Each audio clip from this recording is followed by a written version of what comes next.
A flight attendant just slapped a woman in first class, but what she didn't know was that the nobody she hit actually owned the entire airline. In a matter of minutes, the plane turned into a national headline, and what happened next shocked everyone on board. Keep watching, because this story goes from disrespect to full-blown redemption, and you won't believe how it ends. Ava Brooks had everything: wealth, influence, and the kind of power that made CEOs of Fortune 500 companies take her calls on the first ring. Her face had graced the covers of major business magazines, her name echoed through tech conferences, and her story, rising from a forgotten child in the foster system to becoming one of the youngest black female billionaires in the world, was already the stuff of legend. But today, she wasn't seeking a boardroom or a business deal. She wanted something rarer than $1 billion valuation: peace. Just for a few hours, she wanted to travel like a regular person, to be invisible, unbothered, human. So, she put away her designer heels, traded her tailored suit for a simple hoodie and jeans, and wore no makeup. She didn't want to turn heads, sign autographs, or have conversations about investments. This was her moment to just be Ava, not Ava Brooks, the mogul. With that in mind, she booked a flight on one of the private jets her company owned, listed herself under the name A. Booker, and made her way through the airport like any other traveler. No entourage, no luxury treatment, just a woman quietly making her way to the gate. The airline staff didn't blink when she passed by. Passengers barely noticed her, and she took her seat in first class as calmly as if she were boarding a bus. The plan had worked, at least for a moment, but life has a cruel sense of irony. What should have been an uneventful journey turned into something unforgettable. Minutes after Ava settled in, a flight attendant approached her. The attendant's gaze swept over her modest outfit, her natural hair pulled back in a loose bun, and the plain black duffel bag tucked by her side. With a smirk masked as a smile, the attendant asked for her ticket, questioning whether she belonged in first class. Ava calmly presented her boarding pass. The woman barely glanced at it before muttering something under her breath about people always trying to sneak in. Ava's brow furrowed, but she stayed composed. The attendant wasn't done. She leaned in, snatched the pass, and in a flash of arrogance and prejudice slapped Ava across the face. Gasps erupted from nearby passengers. A man 2 rows back pulled out his phone. A child stared in stunned silence. But Ava didn't yell. She didn't cry. She didn't react with the fury expected from someone in her position. Instead, she blinked slowly, looked the woman in the eye, and smiled. A quiet, cold smile that said everything. "You just made the biggest mistake of your life." The flight took off, but Ava wasn't thinking about comfort or cruising altitude. She made one call from her seat, short and professional, to her executive assistant. It took less than 20 minutes for headquarters to trace the staff roster, verify the incident through passenger footage, and issue an alert to the captain. When the plane landed, security was waiting. The flight attendant, still unaware of the gravity of her mistake, laughed with a co-worker as they prepared for disembarkment. That laughter died when Ava stood up, stepped to the front of the cabin, and turned to address the passengers. "Good afternoon," she began calmly. "My name is Ava Brooks. I'm the founder and majority owner of this airline." The silence that followed was suffocating. Mouths dropped. The man with the phone froze. The attendant's smirk melted into horror. Ava continued, not with anger, but with quiet power. "What happened today isn't just about me. It's about assumptions. It's about how we treat people based on how they look. And that ends today." The flight attendant was escorted off the plane, her career effectively over. But Ava didn't stop there. Within 48 hours, she announced a new initiative, a scholarship program and mentorship fund for black youth interested in aviation and tech. What was meant to be a private moment of peace became a public reminder that even when you reach the top, you're never too far from prejudice, but with grace patience, and the right kind of power, you can turn even the ugliest moment into something that changes life. As Ava settled into her plush first-class seat, tucking her simple duffel bag beneath her feet, she took a deep breath and exhaled the weight of the world she carried daily as a billionaire tech mogul. But peace wasn't in the air that day. A flight attendant named Lisa, dressed immaculately in her pressed uniform and armed with a superiority complex, noticed Ava almost instantly. With a disapproving glare, she approached with her arms crossed, her eyes scanning Ava from her hoodie to her sneakers, and her lips curled into a judgmental frown. Lisa didn't see a billionaire or a boss. She saw someone she assumed didn't belong. With icy authority, she uttered, "Ma'am, this section is reserved for first class only. You're in the wrong seat!" The surrounding passengers turned their heads, curiosity piqued by the confrontation. Calm and unbothered, Ava reached into her bag and pulled out her boarding pass, handing it over without a word. Lisa barely glanced at it before huffing in irritation. Her voice rose, laced with passive aggression. "Don't try to act smart. People like you always think they can sneak in." The words hung heavy in the air, loaded with racism, classism, and blind assumption. Ava, used to microaggressions even at her level of success, remained still, letting Lisa dig her own grave. The cabin grew tense, the hum of the engine drowned out by the quiet anticipation of what would come next. Then it happened. So fast, most didn't see it coming. Lisa, overcome with whatever delusion of power she believed she held, snatched the boarding pass from Ava's hand and struck her across the face with an open palm.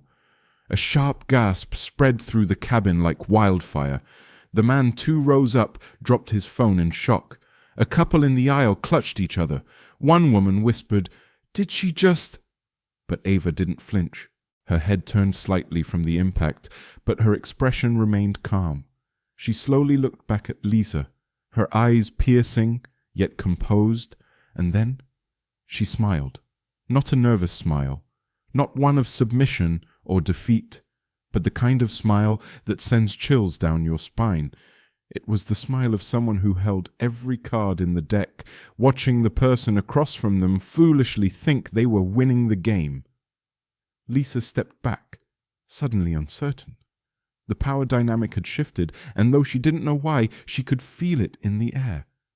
Ava didn't retaliate. She didn't raise her voice or make a scene. Instead, she adjusted her seatbelt, picked up her boarding pass from the floor, and waited silently as the rest of the passengers looked on in disbelief. Some were angry, some were embarrassed for Lisa, and others just pulled out their phones, sensing that something far bigger was unfolding. As the plane began to taxi, Lisa retreated, flushed and slightly shaken, but still unaware of the full storm she had just invited, because what she didn't know, what no one in that cabin yet knew, was that she had just slapped the woman who signed her paycheck, the woman who built the company from the ground up, the woman who could, with one quiet call, change the course of Lisa's life forever. Ava didn't need to shout or threaten. She had something far more powerful than a reaction. She had the truth, and she had control. And in that moment, with every eye on her, Ava's silence spoke louder than anything she could have said. This wasn't just about disrespect.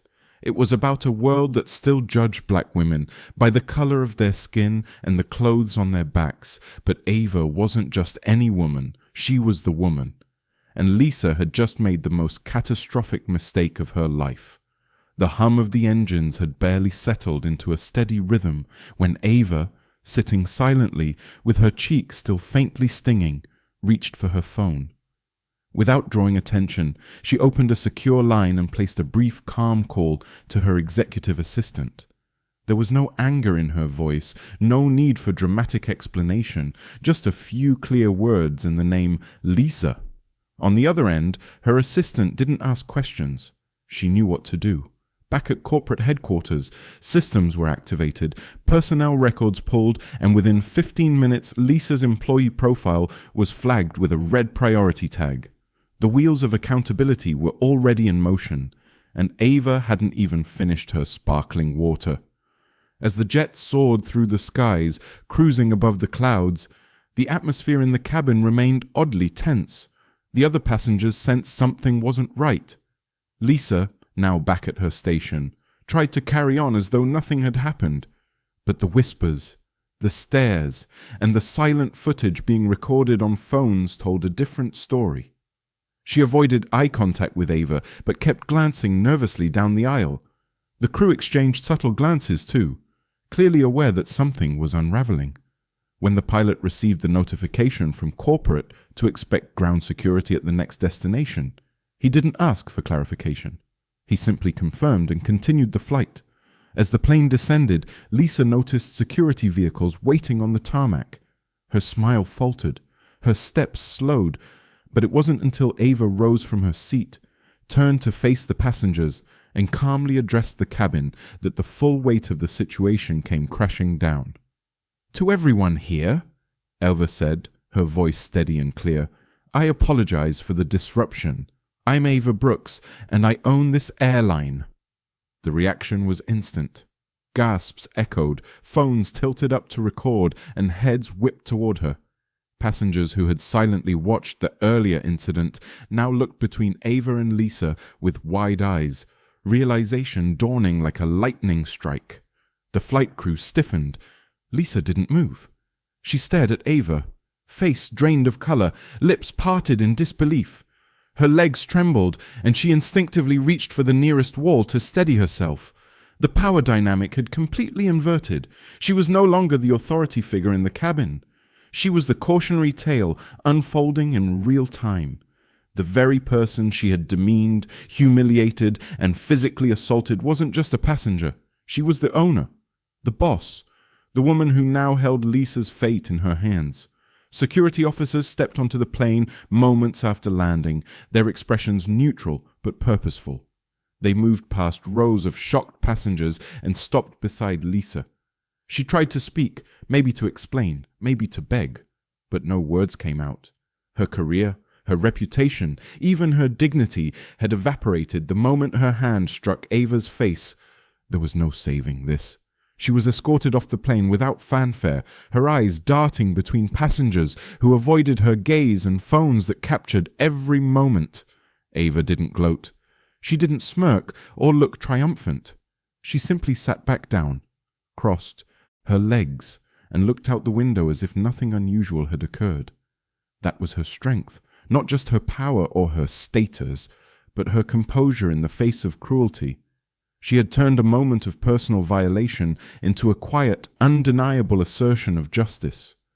And in that silence, every single person on that flight learned a lesson they'd never forget.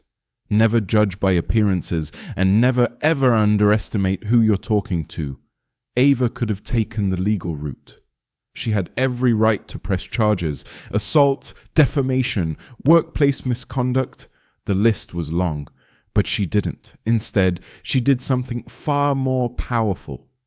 Just days after the incident, she stood behind a podium at a packed press conference, not seeking revenge, but offering reflection. With cameras flashing and reporters hanging on every word, Ava delivered a message that rippled far beyond the walls of that media room. Dressed elegantly but simply, she didn't carry the weight of vengeance. She carried purpose. "This wasn't about me," she said, her voice calm, composed but laced with fire. "It was about every woman, every person of color who's been judged before they've even said a word. Who's been assumed less than, who's had to prove they belonged in spaces they built, led, or paid for." The room fell silent as her words cut through the noise of the world's assumptions. Ava didn't name Lisa. She didn't need to. The story had already gone viral. Headlines blazed across the internet. CEO reveals identity after being slapped mid-flight. Billionaire's calm response sparks national conversation. Black woman billionaire turns discrimination into opportunity. Social media exploded. Clips of the press conference flooded timelines. Hashtags like "Just Ava Brooks," "Fly with respect," and "Appearance is not permission" trended for days. Celebrities tweeted their support. Activists praised her grace.